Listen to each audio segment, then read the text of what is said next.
Bom pessoal retrô, neste vídeo a gente vai comparar 3 processadores, sendo 2 com a mesma arquitetura e um que é mais novo, mas teoricamente fazia parte da mesma família, tá bom?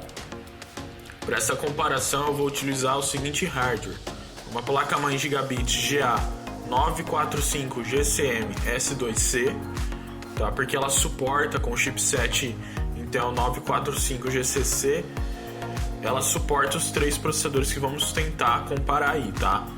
A memória vai ser Single Channel 2 GB DDR2 rodando a 800 MHz, só que esse 800 MHz vai variar de acordo com a velocidade do barramento do processador que a gente vai estar testando, tá bom? A placa gráfica, uma GeForce GTS 250, 80 GB para um HD para instalar o sistema operacional e os softwares que a gente vai usar para testar, é uma fonte de 500 watts aí, tá? O sistema operacional vai ser o Windows 7, 64 bits. Eu vou usar o PC Mark 05 e o 3D Mark 06 para fazer os benchmarks. E vou usar jogos como Counter-Strike e Halo 2 para a gente poder testar e comparar as CPUs, tá? Então vamos às comparações aí. Bom, o nosso primeiro CPU aí é um Intel Celeron D336, tá? Arquitetura Prescott 90 nanomicrons, lançado em 2005, trabalhando a 2.8 GHz, com a velocidade de barramento de 533 MHz. O cache L2 dela é bem baixinho, 256 KB. É uma CPU que era muito comum para aplicações de Office e para casa. Isso aí em computadores de baixo custo, que eram voltados a só utilizar a internet na época, com navegadores como Internet Explorer, e aplicações como Word, Excel e PowerPoint.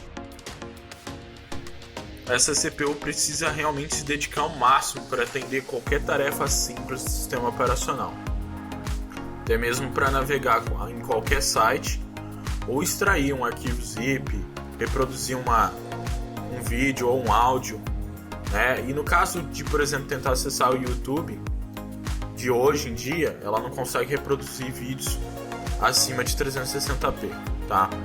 Já no PC Mark 05, a pontuação no benchmark foi de 2.691 pontos individuais para a CPU. E o 3D Mark teve uma pontuação de 680 pontos individuais para a CPU, tá? Quanto aos jogos, Halo 2, por exemplo, leva a CPU a utilizar todo o seu potencial para tentar tornar o jogo rodável. Com uma média de 25 frames e em vários pontos temos congelamento e frames rates que chegam perto dos 5 frames por segundo. Em Counter-Strike Source, uma partida com 3 bots leva a CPU sempre a ficar ao máximo.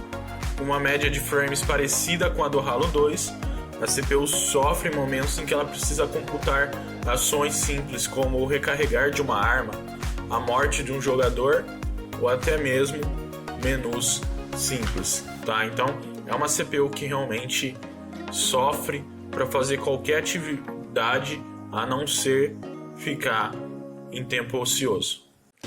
Nossa próxima CPU é um Intel Pentium 4 531, que tem a mesma arquitetura do Celeron D, ou seja, ela usa o mesmo núcleo. Foi um dos últimos Pentium 4 a serem produzidos. Trabalha a 3 GHz com velocidade de barramento de 800 MHz e 1 MB de cache L2. Porém, diferente do Celeron D, ela oferece um pipeline maior e conta com a tecnologia Intel Hyperthreading. A CPU se comporta muito melhor para tarefas comuns, como carregar o sistema operacional, fazer a instalação de um aplicativo, acessar os menus do sistema operacional.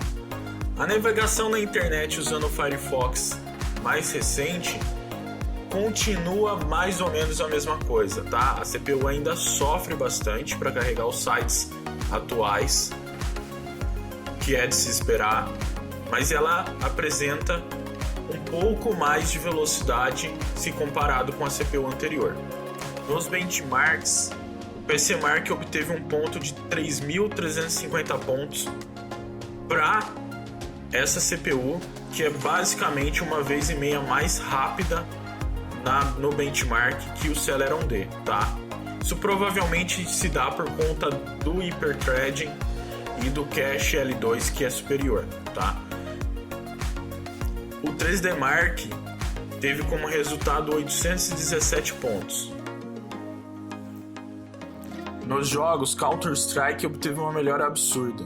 Com os 4 bots, o frame rate ficou na média dos 80 frames e em alguns pontos do mapa a gente tinha 40 frames por segundo, tá? Então ele é jogável.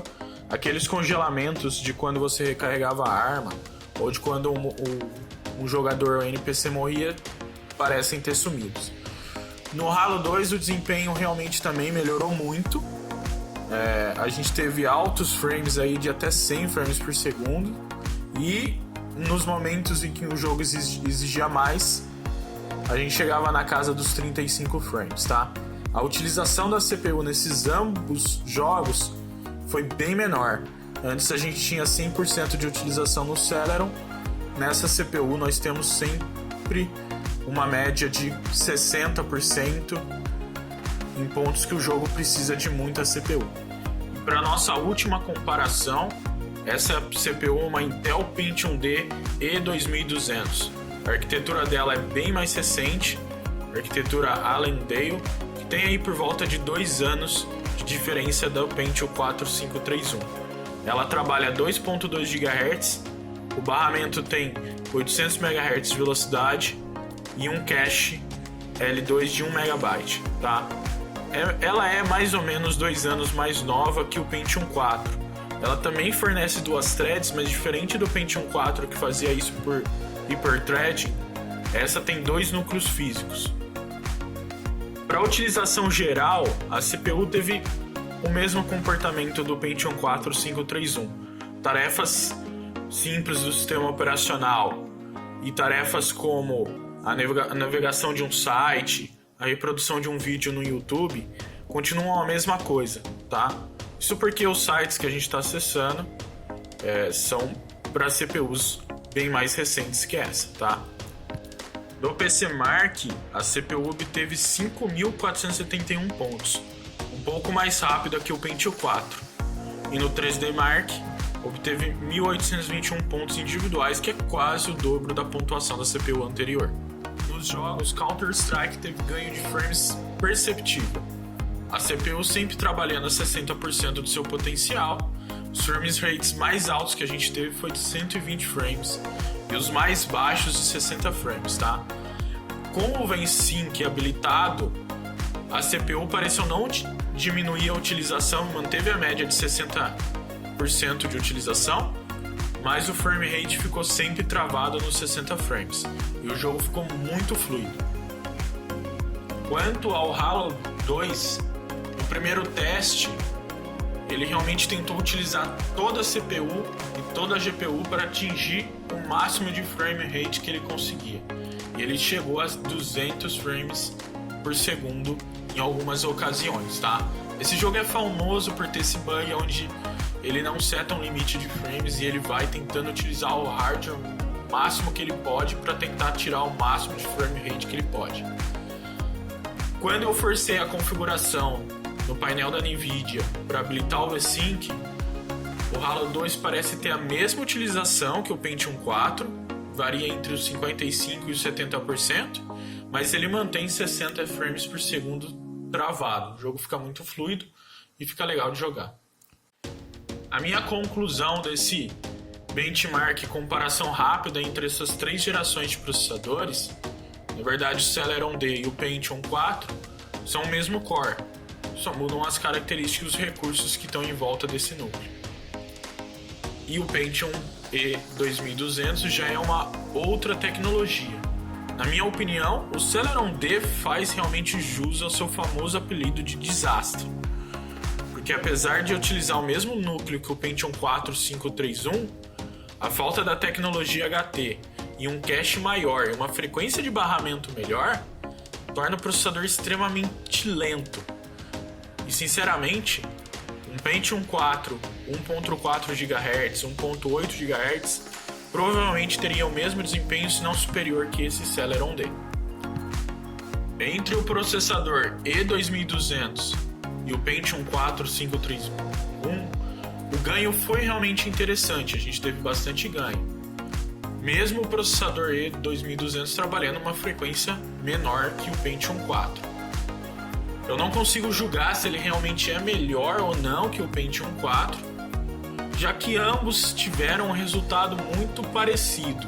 O E realmente teve um desempenho melhor, só que ele é uma tecnologia que tem 2 anos de diferença, né?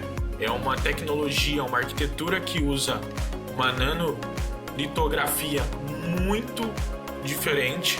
Então, na minha opinião, eu esperava um desempenho muito superior com relação ao Pentium 4, mesmo o Pentium 4 trabalhando a 3 GHz, tá?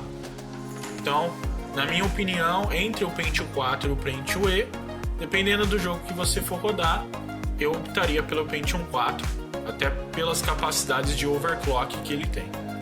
Bom, o que vocês acham disso? Pentium 4 e Pentium E para computadores retrô? Seria o Pentium E um processador retrô?